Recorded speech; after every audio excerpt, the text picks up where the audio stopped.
Hello दोस्तों। तो आज डे 2 है यूपीएससी सीएससी सीसेट इन 10 मिनट्स का। ठीक है, या बोले कि पार्ट 2 है इन 10 मिनट्स का। ठीक है, तो चलिए चलते हैं और देखते हैं कि कौन कौन से क्वेश्चन हमारे सामने आने वाले हैं। तो दोस्तों हमारा पहला क्वेश्चन जो है वो परिच्छेद से है, जैसा कि आप लोग देख रहे हैं। तो इसमें सबसे पहले हम लोग क्या करेंगे, ये पैसेज अगर छोटा है और एक ही क्वेश्चन दिया है उससे रिलेटेड, तो हम लोग क्या करेंगे, सबसे पहले पैसेज पढ़ेंगे, इसके बाद ऑप्शन को चेक करेंगे। ठीक है, तो चलो पहले पैसेज पढ़ते हैं। तो इसमें लिखा है, स्थिर आर्थिक समृद्धि, उच्चतर साक्षरता और बढ़ते हुए कौशल स्तर के साथ भारतीय मध्यवर्गीय परिवारों की संख्या अत्यधिक तेजी से बढ़ रही है। इस संपन्नता के सीधे परिणाम ये हुए कि आहार प्रतिरूपों में और ऊर्जा उपभोग स्तरों में बदलाव आए हैं। लोग दूध उत्पादन, मछली और मांस जैसे उच्चतर प्रोटीन आधारित आहार लेने लगे हैं। जिन सभी के उत्पादन में अनाज आधारित आहार के उत्पादन की अपेक्षा कहीं अधिक मात्रा में जल की आवश्यकता होती है। इलेक्ट्रॉनिक और विद्युत मशीनों, औजारों और मोटर वाहनों के बढ़ते हुए उपयोग के लिए अधिकाधिक ऊर्जा की आवश्यकता होती है और ऊर्जा के जनन के लिए जल की आवश्यकता होती है। ठीक है, तो क्वेश्चन को अगर हम लोग पैसेज को देखा जाए तो इसमें एक ऊर्जा की बात किया है। ठीक है, ऊर्जा के उत्पादन के लिए बात किया है और दूसरा मांस मछली वगैरह के लिए बात किया है। ठीक है, तो इससे रिलेटेड अब हम लोग ऑप्शन को देखते हैं। और क्वेश्चन बोला है कि ऐसा क्या है इस परिच्छेद में जो कि इसमें प्रतिबिंबित है। तो हमारा पहला ऑप्शन जो है वो क्या बोल रहा है, लोगों को मुख्यतः भारतीय परंपरा। दोस्तों यहाँ पे परंपरा की तो कुछ बात की नहीं है, तो यहीं पे आपका ये ऑप्शन कट हो जाएगा। इसके बाद बोला है, आने वाले वर्षों में भारत को कृषि उत्पादन, ठीक है, कृषि उत्पादकता और अधिक ऊर्जा जनन क्षमता विकसित करने पर ध्यान केंद्रित करना चाहिए। दोस्तों ये तो ऊर्जा पे बोला है लेकिन कृषि उत्पादन पे नहीं बोला है। ठीक है, तो ये वाला ऑप्शन भी हमारा क्या हो जाएगा, गलत हो जाएगा। इसके बाद अगला ऑप्शन है, आधुनिक प्रौद्योगिकी विकास लोगों के सांस्कृतिक और सामाजिक व्यवहार में बदलाव लाता है। दोस्तों यहाँ पे सांस्कृतिक और सामाजिक की बात ही नहीं किया, तो ये भी हमारा ऑप्शन गलत हो जाएगा। इस तरीके से बोला जाए तो हमारा ऑप्शन नंबर डी जो है बिल्कुल सही है, लेकिन फिर भी एक बार हम लोग चेक कर लेते हैं। तो इसमें बोला है, आने वाले वर्षों में भारत में जल प्रबंधन प्रणालियों में नाटकीय बदलाव लाने की आवश्यकता है। तो दोस्तों ये बात सही है, क्योंकि अगर जल प्रणाली में अगर हम लोग अच्छे से प्रबंधन करते हैं तो कृषि से तो अच्छा होगा ही कृषि हमारा। ठीक है, और ऊर्जा भी हमारा अच्छे से होगा। तो इस तरीके से हम लोग देखें तो हमारा ऑप्शन नंबर डी सही होगा।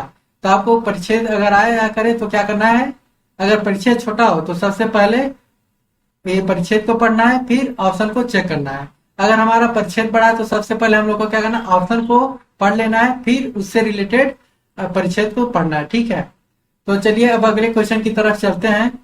तो दोस्तों हमारा दूसरा क्वेश्चन मैथ से है, जिसमें पूछा गया है कि x सप्ताह में, x दिन में, x घंटे, x मिनट और x सेकंड में कुल कितने सेकंड होंगे। वैसे तो ये बहुत ज्यादा कैलकुलेटिव हो जाएगा, ठीक है, लेकिन मैं इसको आसान तरीके से आपको बताऊंगा ताकि आप लोग इसको अच्छे से कर सके। वैसे ये क्वेश्चन जो है 2022 के सीसेट में आया था, तो आप लोग देख सकते हैं कि इसको कैसे सॉल्व किया जाए। ठीक है, तो सबसे पहले क्या है, x वीक है, ठीक है, इसके बाद x डे है, इसके बाद x आवर है, इसके बाद x मिनट है, इसके बाद x सेकेंड है। ठीक है, तो आप लोग इसको क्या करेंगे कि x जो वीक है इसमें क्या कर सकते हैं, x वीक में कितने होते हैं, मतलब एक वीक है अगर तो उसमें 7 दिन होंगे। ठीक है, और 7 दिन में कितने घंटे होते हैं, 24 से गुणा कर देंगे तो घंटा पता चल जाएगा। इसके बाद 60 से मल्टीप्लाई कर देंगे तो मिनट पता चल जाएगा, और 60 से मल्टीप्लाई कर देंगे तो सेकंड पता चल जाएगा। ठीक है, इसके बाद एक्स डे में, यानी कि एक दिन में 24 घंटे होते हैं और 24 घंटे में 60 मिनट होते हैं और 60 मिनट में 60 सेकंड होते हैं। ये सभी सेकंड में आ रहे हैं हमारे। ठीक है, इसके बाद एक घंटे में 60 मिनट होते हैं और 60 मिनट में 60 सेकंड होते हैं, ठीक है। इसके बाद x मिनट में यानी 1 मिनट में 60 सेकंड होते हैं, और यहाँ पे पहले से दिया हुआ है सेकंड यानी कि 1 सेकंड मान लेते हैं इसको, ठीक है। x को हम लोग 1 मान के चल रहे हैं, ठीक है। तो वैसे तो इसको हम लोग सॉल्व करेंगे तो क्या हो जाएगा, इसको मल्टीप्लाई आपस में करेंगे, फिर इसको आपस में मल्टीप्लाई करेंगे, इसको मल्टीप्लाई करेंगे, इसको मल्टीप्लाई करेंगे, फिर इसको मल्टीप्लाई करेंगे, इसके बाद हम लोग जोड़ेंगे। लेकिन हम लोग को ये नहीं करना, हम लोग को क्या करना है कि सबसे पहले आप लोग देख रहे होंगे कि लास्ट वाला मतलब यूनिट डिजिट अगर देखा जाए तो इसका यूनिट डिजिट क्या होगा, तो इसका हो जाएगा 7 चौक 28 यानी कि 8 इसका यूनिट डिजिट होगा, ठीक है। इसके बाद इसका यूनिट डिजिट क्या होगा, तो इसका यूनिट डिजिट जो है मतलब कि 0 को छोड़ के जो यूनिट डिजिट है वो देखा जा रहा है। और इसमें क्या हो जाएगा,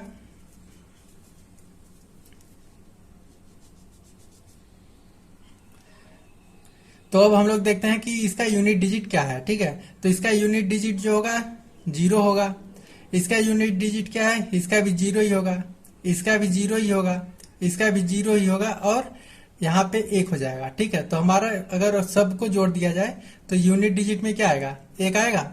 तो हम लोग के ऑप्शन में क्या है, ऑप्शन नंबर बी में और ऑप्शन नंबर डी में 1 है, ठीक है। अब हम लोग क्या करेंगे, बाकी को काट देंगे, ए और सी को काट देंगे और बी और डी को देखेंगे, ठीक है।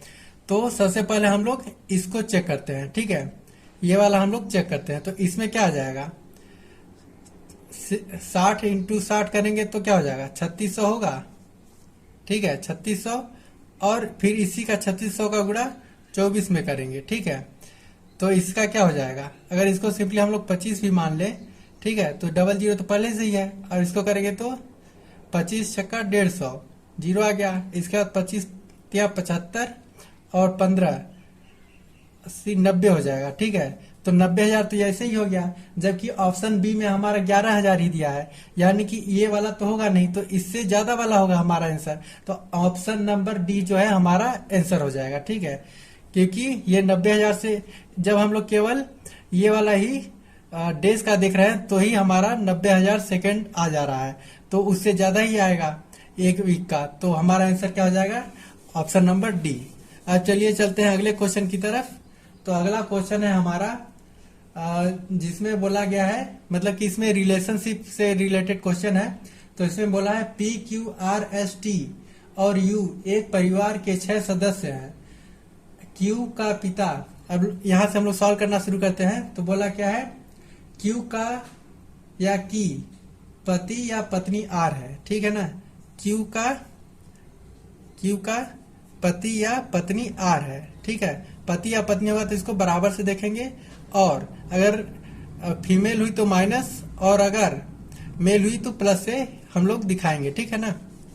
तो यहाँ पे हम लोग को बताने गया है कि कौन मेल है कौन फीमेल है, तो इसको ऐसे ही रहने दे रहे हैं। अब आगे बढ़ते हैं। तो बोला क्या है, टी की माता यू है, यानी कि टी की माता यू है, माता है यानी कि ऐसे, ठीक है।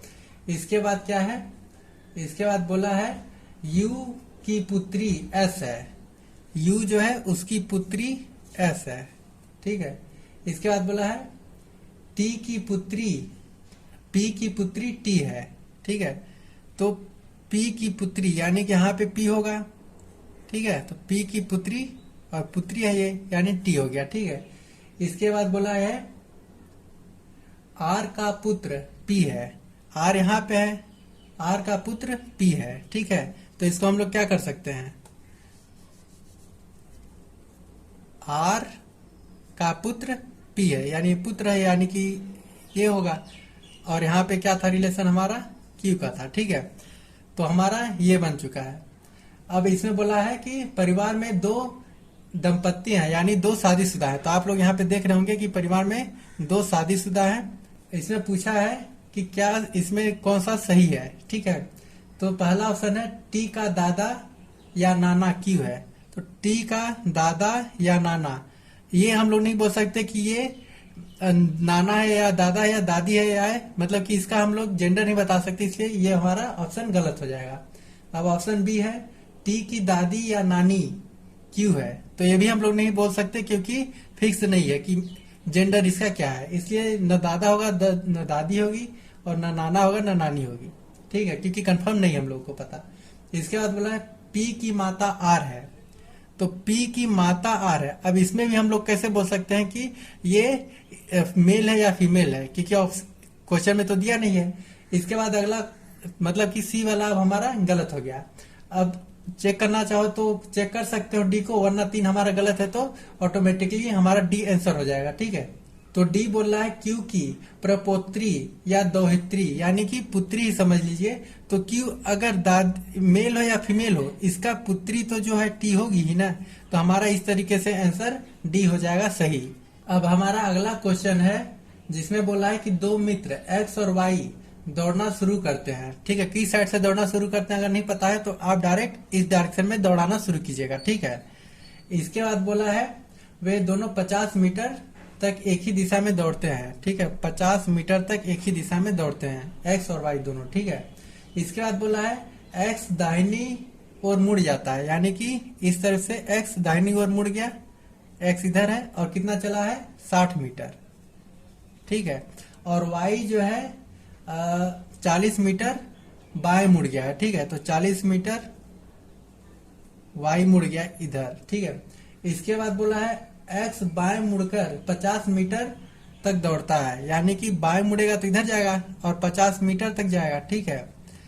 और इसके बाद बोला है जबकि वाई दाहिनी मुड़कर 50 मीटर दौड़ता है। अब इसका भी दाहिना क्या होगा, ये होगा, तो ये 50 मीटर हो गया, ठीक है।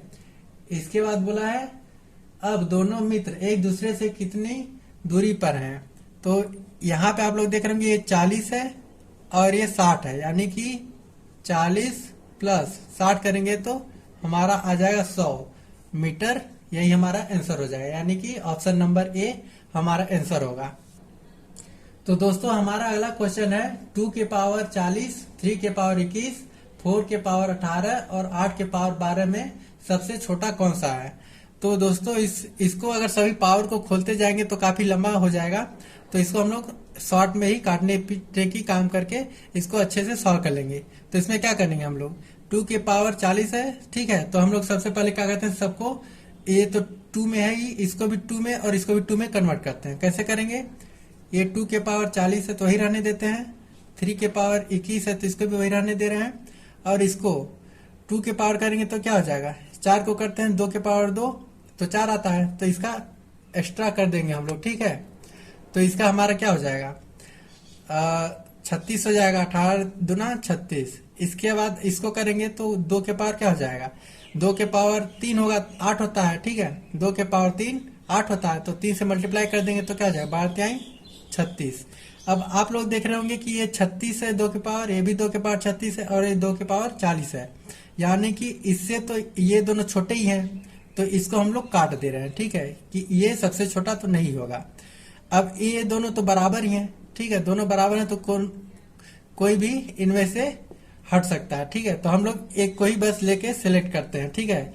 यानी कि अब हम लोग क्या चेक करेंगे, अब हम लोग चेक करते हैं 2 के पावर 21 और 2 के पावर 36 में कौन बड़ा है। तो इसको हम लोग नॉर्मली इसको 20 बना लेते हैं, ठीक है। 21 था लेकिन इसको हम लोग 20 बना लेते हैं ताकि सॉल्व करने में और भी आसान हो जाए। तो अगर हम लोग इसको करते हैं 4 से डिवाइड अगर करते हैं तो 3 के पावर क्या हो जाएगा 5 हो जाएगा। अब इसको 4 से डिवाइड करते हैं, ठीक है, तो इसका क्या हो जाएगा 2 के पावर 9 हो जाएगा। अब इसको भी हम लोग शॉर्ट कर सकते हैं, इसको 9 को 10 बना लेते हैं, ठीक है। तो क्या हो जाएगा 3 के पावर 5 है और इसको क्या लिख सकते हैं हम लोग 4 के पावर 5, ठीक है। तो आप लोग यहाँ पे देख रहे होंगे कि हमारा जो है 3 के पावर 5 और 4 के पावर 5 आ रहा है। तो जाहिर सी बात है कि जब ऊपर बराबर है और नीचे ये वाला छोटा है तो यही हमारा आंसर हो जाएगा, ठीक है। तो इस तरीके से हमारा ऑप्शन नंबर बी यानी कि 3 के पावर 21 आंसर सही होगा, ठीक है।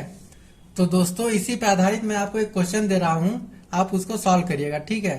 2 के पावर 150, इसके बाद 3 के पावर 250 और इसके बाद 4 के पावर 75 और 5 के पावर 60 अब आपको बताना है कि इसमें से कौन सा बड़ा है, ठीक है, और कौन सा सबसे छोटा है। ये आपको कमेंट में आंसर बताना है हमको, ठीक है।